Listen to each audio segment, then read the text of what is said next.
CB radio klub Marsonija iz Slavonskog Broda prošle godine osvojio prvo mjesto na kupu CB radio klubova Slavonije i Baranje. Zbog njihove pobjede kup se ove godine održavao upravo u Slavonskom Brodu. Osim što su bili iznimno počašćeni ulogom domaćina pred članovima ovog radio kluba, bio je zadatak i zadržati osvojeni pehar u Slavonskom Brodu. Na susret imamo radio klub Šubićevac iz Šibenika, dva radio kluba iz Zagreba, radio klub Sokol iz Požege sa dvije mlade ekipe i naše županijske udruge. Tema današnjeg kupa Slavonije i Baranje je edukacijska,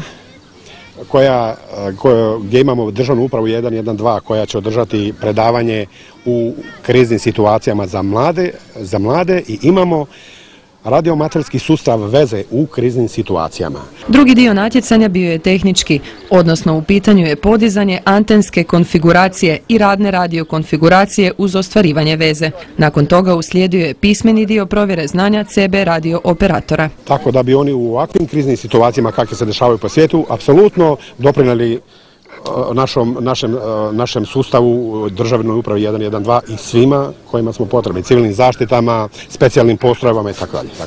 Inače, CB radio klub Šubićevac iz Šibenika, koji je sudjelovao u kupu, nedavno je na međunarodnom natjecanju u Sloveniji odnio pobjedu. Mi smo na tom natjecanju polučili izvanredan rezultat, najveći u povijesti našeg kluba, jer smo u konkurenciji 20 klubova, 9 iz Hrvatske, 9 iz Slovenije, 1 iz Njemačke, 1 iz Italije, osvojili u sveukupnom poretku uvjerljivo prvo mjesto i pojedinačno prvo mjesto, tako da smo u naš grad donijeli 2 pehara koji su nam posebno dragi i tako.